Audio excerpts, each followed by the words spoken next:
the song that would come first. It all depended on when the inspiration hit. And how did you come up with the concept for the song? Now, you explained the very beautiful and sad story about Butterfly Dreams, which we just heard.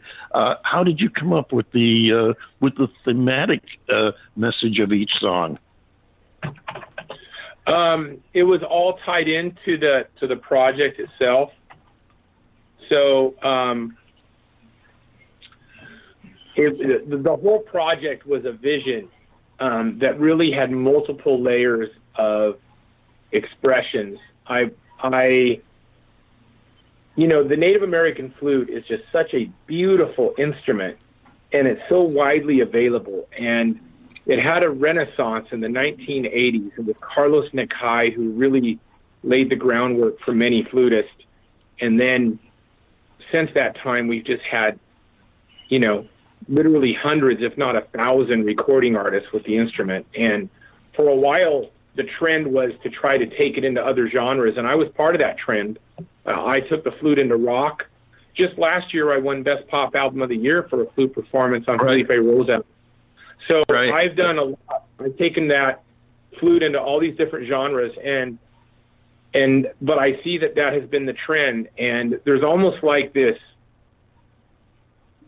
People have lost their palate for the in general. It seems to me that the genre has kind of lost its palate for the fine mastery and nuances that the instrument can give in a solo type performance. And so all the songs were born out of that, and they're all tied to that. And then the inspirations came in many different ways. It was an amazing experience. The flutes were coming, and sometimes the flutes would write the song for me. Douglas Thunderhorse's flutes on the project, every one of his flutes wrote those songs. And then other flutes would come, and I would already have the melody kind of in expectation of that flute from another source of inspiration. But it was a huge, huge undertaking, and there's a video on my website that kind of embodies it.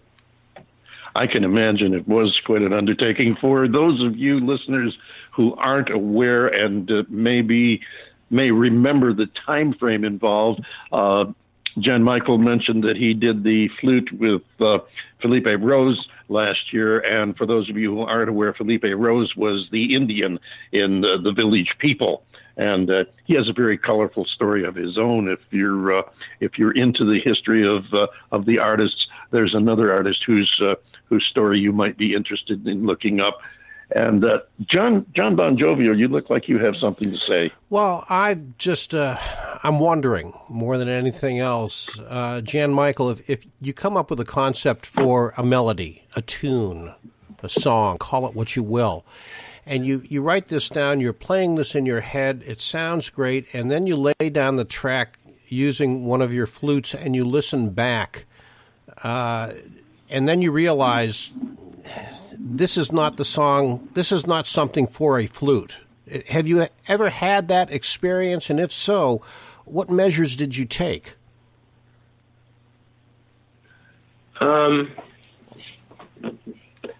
Yeah, I actually did. And sometimes, I'm a multi-instrumentalist, so some of my songs are guitar and vocal, and like that. So.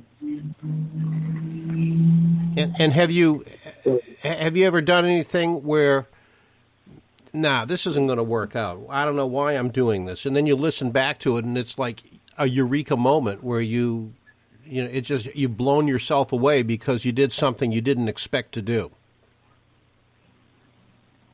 Yeah, that happens to me every day. You're a fortunate man.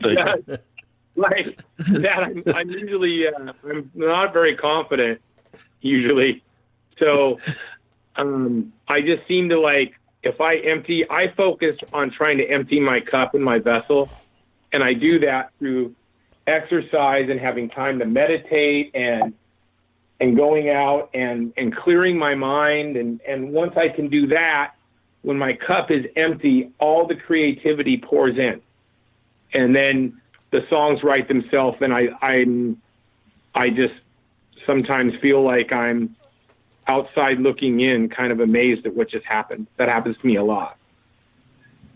I think that's a testament to your talents. The fact that not only do you have those moments of epiphany, but the fact that you're able to recognize them. You can sense that, hey, this isn't just something that didn't work. This is something that has turned around and offered me a different opportunity that I wasn't expecting. And I think that's a very important thing, and you're very fortunate to be able to have that talent in addition to the ability to put your thoughts down in music. Jan Michael, tell us about this next track we're going to play, Lone Crow. Lone Crow is an amazing, amazing song by a man named Douglas Thunderhorse, an elder master flute maker who lost a friend named Leonard Lone Crow, who was his elder. And he made this flute just to play this beautiful song for his friend. And he had this flute. It was his flute. And it's a crow, and it's kind of in almost a northwestern and southwestern themed, beautiful native design with a crow head on the end of it, all carved. So Douglas was compelled to give me that flute for the album. I didn't ask for it. He just gave it to me, and his heart was telling him to. And when he gave it to me, he sent me a video of him playing the song that he had wrote for his friend. And so with Douglas's permission, this melody that's on the album was actually written by Douglas Thunderhorse, and I recorded it. I played it in the studio. It's a beautiful song. Beautiful. Beautiful. Jan Michael Looking Wolf from his newest album, Beautiful. This is Lone Crow.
Jan Michael Looking Wolf from his new album, Beautiful. Jan Michael is here with us today, and we're enjoying talking with him about his album and the concept that went into it, and the unique concept of playing a different flute from various flute makers around the country, and using a different flute for each song, which actually helped create the individual song that you're listening to.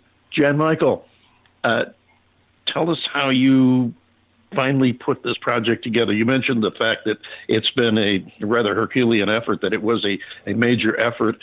And how did you finally put the finishing touches? We understand the flutes and how you drew from each the song that you play.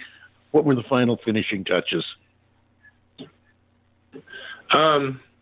It was just the finishing touches for this album were that I invested in a studio, professional grade studio for my house, and I actually own my own. I actually own my own studio now, and I finished the album in my studio. And awesome. That was because the Native American flute has its own unique set of frequencies and its own unique sound waves and its own unique elements. Very different than other instruments. So I worked with producers from Sony. I've been blessed to work with producers across the country on different projects.